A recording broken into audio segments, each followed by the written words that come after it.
Hey, I want to just say thank you to you guys for coming back out here. Dude, thank you. We don't have as much food this time, but we can fix something for you. I know, we're good. Okay. We're here because of you.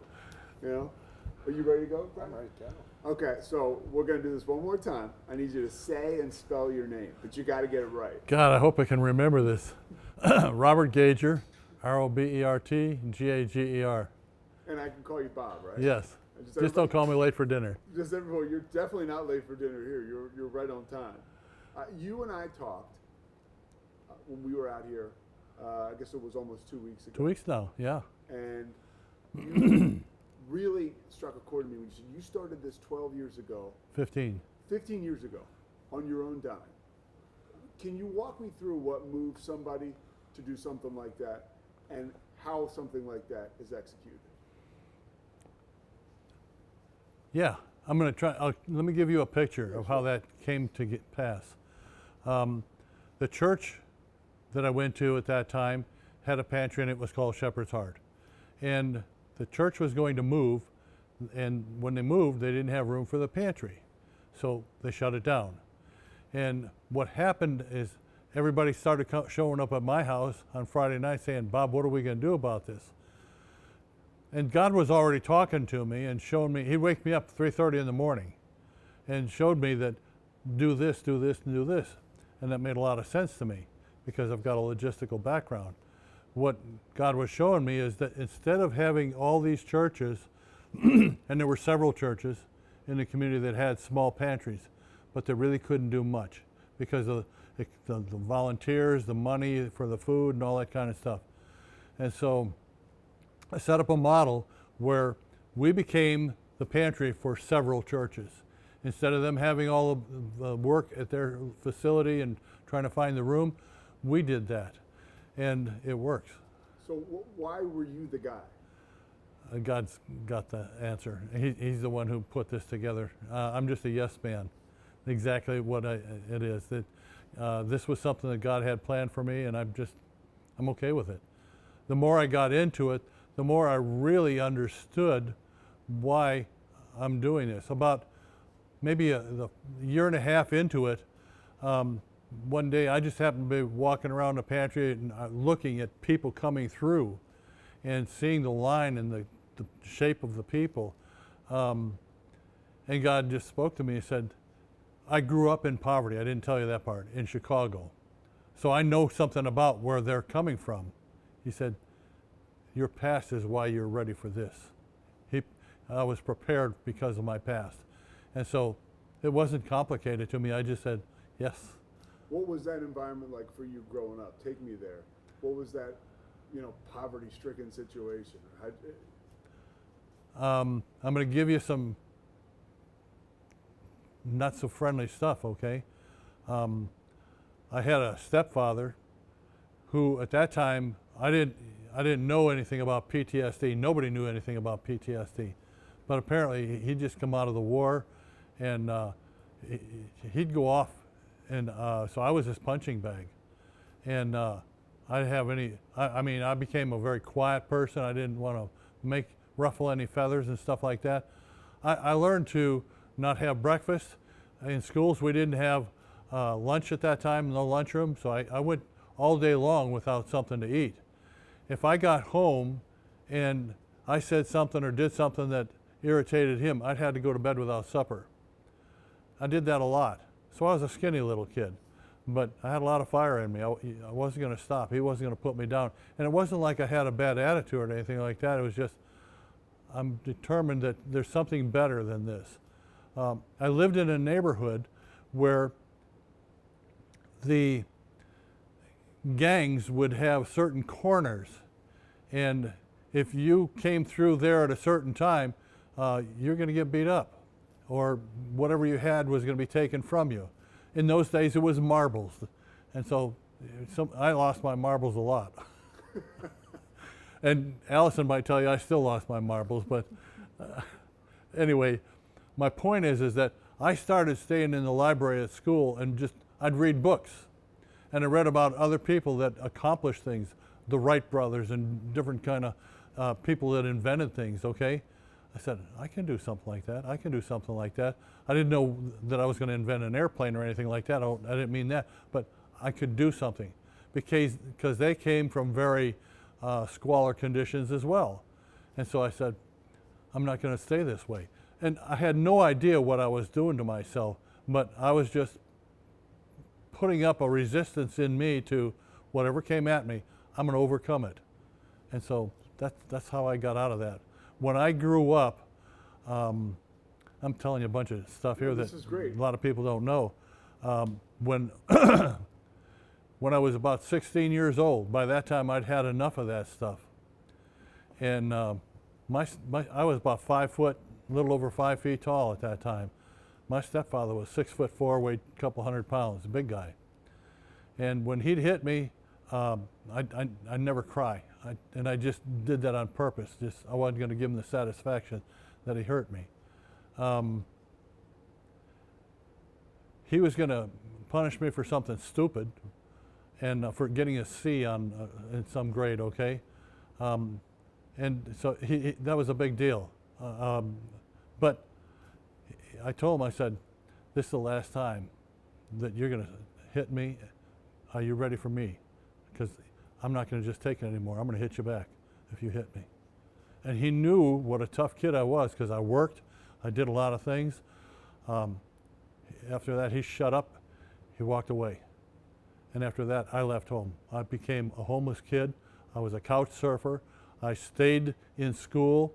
I didn't graduate with my class. I just graduated. I mean, I had enough hours and credits and everything to graduate. I joined the Army to get out of there, and I've never gone back. What part of Chicago? I lived on the west side. Cubs fan or a White Sox fan? There was both on that side, but one of the things that I had in common was Dwayne Wade grew up in the same neighborhood that I did.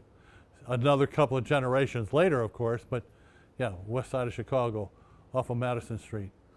It's great stuff. I appreciate you sharing all this. You mentioned, I'm going to go back to sort of present day. What was your background where people thought that you could be the one to execute this plan, people in your church? Because I was a leader in the church. I was one of the leaders. I was a cell group leader. Whenever they needed something in the church, it was, hey, Bob, and Bob took care of organizing it and getting it done. I just did that. And it was okay with me. My background, when I got out of the Army, I made it prominent to get an education. And I've got a degree in business. I didn't realize it, but God put a gift in me. I started turning companies around when I was young, even before I had the degree. And that's what drove me to where I could get that. For 25 years, I took companies that were screwed up and turned them around. That was before computers. So you end up here, and you not only, you built this, right? And you built it the right way from the ground up. How has this Shepherd's Heart evolved? Well, once we started, after the first year, it's not really about me after that. It's about we, because I started getting people that were volunteers, and it just became more of a corporate effort rather than just me. When about a year into it, I was looking at, this thing started out of my bank account, okay? And I started thinking about, how long is that going to last? Well, we had a building across the street from us that was vacant. People were dropping things off at our pantry door, clothing, household items, stuff like that. And so we started collecting that. We had a couple of garage sales. We made $1,300 once. We did it again, made another $1,300. So I went to the guy that owned the shopping center. I said, because I knew he owned that building, I said, if you'll let me pay you 20% of my sales, I can't afford to get into another lease. I should have said 10% because he said yes. So fast, so fast. But hindsight, that's okay. What were the sales? The sales were? We started growing. Yeah. Uh-huh. I'll give you the quick story on that. We had about 2,500, 3,000 square feet. We outgrew it within about a year or so. And so we started another one, and that really wasn't working so well. But where we are now, we're in the Fairgate Shopping Center at the end of it at 4014 Bosque. Harbor Freight's on one end, we're on the other end. We've got almost 10,000 square feet. That store, the sales of that store has grown to where it pays for all of our salaries. We've got a staff of 19 people between here and the store. And we've created 19 jobs, and that store pays for all of it. Let's talk about some of the mouths that you feed. Some of the, over the course of the past year, you know, you mentioned the humble beginnings for you and for Shepherd's Heart. How many folks are you able to help now throughout, you know, Central Texas? We're running about 6,000 to 7,000 families a month. And the way we do that is we've got mobile distributions. We've got 17 mobile distributions. We serve over 2,000 homebound seniors groceries. We do that twice a month. We've got 5 schools that we have pantries in. We've got pantries in 2 medical clinics, Waco Family Medical Clinics. They're studying the benefits of healthy food and being able to get people off of medicine by giving them the right kind of food. And so they've been doing that for a couple of years now. We've got another pantry over in Belle Meade to take care of the Belle Meade, Elmont, Axtell area over in there. I'm not sure if I'm missing something or not, but What, go ahead. Just started Ayers Creek. Yeah. Mention that. oh, that's one of the 17. When you listen now, well, people talk about spirituality and God, and you know, God. I talked to a guy in my life, like a spiritual advisor, and he just talks about signposts. You know, God puts out the signposts for me. Sometimes He doesn't speak directly to me, but I see it. What kind of direction have you gotten recently? You know, that's moved you to continue going with this? I understand the signpost. I know exactly what you mean by that. But I'm a born-again Christian, and I'm spirit-filled. I hear God when He speaks to me, and it's every day. It's not something that maybe once in a while. My attitude every day is I get up, and the first thing I do is I spend time in prayer over all of this that we've got here and people in it. And God shows me things. I'm going to tell you something that happened to me. When I first became a Christian, I didn't know anything about anything because I never was raised in church. So I got a Bible, King James. I didn't know any other Bible. But it took me 3.5 months to go from Genesis to maps. While I was reading that, when I got to Matthew 6:33, it says, "Seek ye first the kingdom, and everything else you need is going to be taken care of." My words, not exactly King James. And I just Seek it first the kingdom and everything. seek else ye will be first the taken. kingdom of God, yeah. And then everything else you will be need, taken. He'll make it happen. And so when I saw that, I stopped right there and I said, God, this is the way I'm going to live the rest of my life. I'm right here. I'm giving you what I've got, all that I am, and I'm going to give it to you. And I'm going to let you just show me where you want me to go after this. And so every day it's been a kind of an interesting trip. What do you say to people? Because, you know, food insecurity, you really don't know it till you experience it, right? And so people out there that might be watching this that just don't identify with it, right? Not to any fault of their own.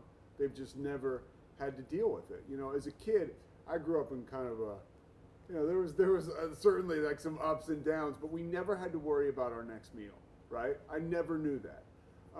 What do you say to people that don't know about that? We're not looking to saddle them with like any like stress, but how can they help? How can people be a part of this, you know, without going to somebody's house and serving them a meal?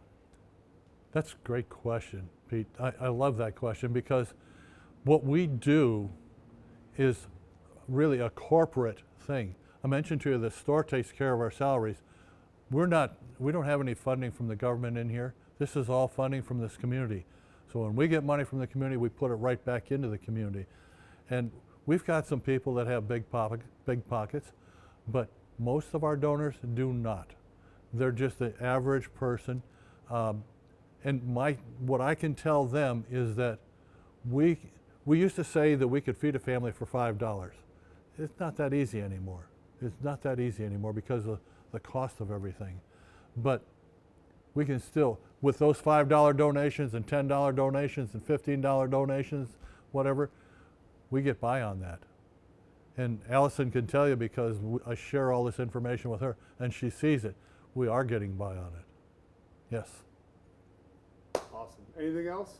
That was great. I mean, we'll do a little walk around now. You can give us a tour, but I appreciate it. Yeah, that was wonderful.